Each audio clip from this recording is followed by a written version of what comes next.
Hey everyone, welcome back to my channel. If you're new here, my name is Verona and I'm a meal prep coach. Today's video is what I eat in a day, leg day edition.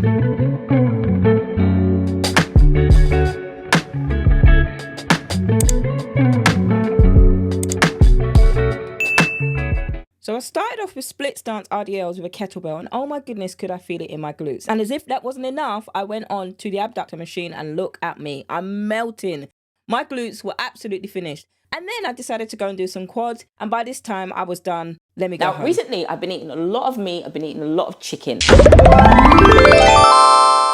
Nothing wrong with chicken, nothing wrong with meat, but for me and my body, I can only take so much. So this week's meal planning, I'm going to be doing a lot of leg days. Leg days, don't sleep on the leg days, friends. If you're somebody who wants pop booty gains and you also want quads for days, don't forget the carbs. Don't you ever see people in the gym, right? And they've got like quads for days, they've got pop booty gains, and then they've got chicken legs. You know, like SpongeBob SquarePants, those kind of legs?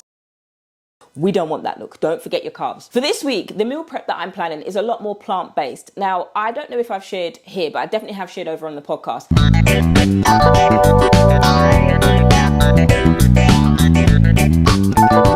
That I'm trying to incorporate a lot more gluten-free and semi-dairy-free dishes into the way that I eat. To give you a bit of background, one of the things that I do when it comes to my nutrition, I do not sleep on blood tests. I absolutely love a blood test. Every 3 to 6 months, I get regular bloods because if you're somebody who wants to lose weight and you're somebody who wants to have health, blood tests gonna tell you everything, as well as a gut test. Those are the two things that I do synonymously. But when it comes to health, nutrition, eating healthy, I used to eat whatever I wanted and not care. I used to be fat, fed up, and frustrated.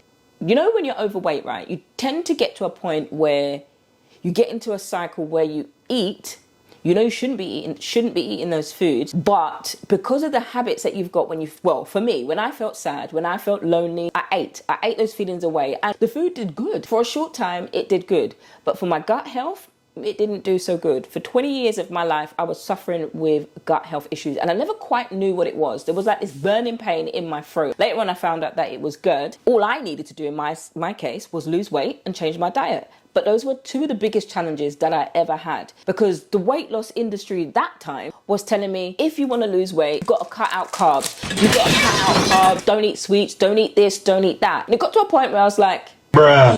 So what can I eat? Do I have to eat salad in order for me to lose weight? So I tried it. Then I tried a shake diet. That didn't work. And then I tried, which was, for me, where I saw the most results. However, I did not find out what the root cause was until I stopped doing all those random diets and I actually had counseling. And for me, it was the issue and my relationship with food. Deal with that and then you're good to go. There are other things that you need to do, obviously. It's not smooth sailing. But for 18 months of my life, I actually was consistent. I cut out loads of things because at that point, loads of things were just giving me irritation. And with GERD, things like chocolate, garlic, onion, oils, fried food, everything. It was horrible. It was a horrible point. But I got consistent with my nutrition for 18 months. And I tell you, that was the biggest change in my life. I had more energy. I had no more pain in my throat. Forget losing the weight. The weight loss was secondary, but it was the way that I felt and the way that my gut was responding. And I remember having a stools test, and then you get to, with these stools tests or blood tests, depending on where you go, they actually give you a nutritionist. Sometimes it's included in the price. Other times you have to pay for an additional session. But I remember this one came with a complimentary session. And I'll never forget this nutritionist said, I have never seen gut biohealth markers in my 20 years. I've never seen anyone's gut health this good. And I'm like, I kind of feeling myself, but that was because I was diligent for 18 months. Now, being a nutrition coach, what I realized is when it comes to my body does not digest certain carbohydrates well, aka the foods that we like, sweets, the cakes, the treats that my body loves and I love. Got a sweet tooth. Doesn't digest those in large quantities very well. Also, dairy. It feels like my throat is closing if I have dairy at times. I only found that out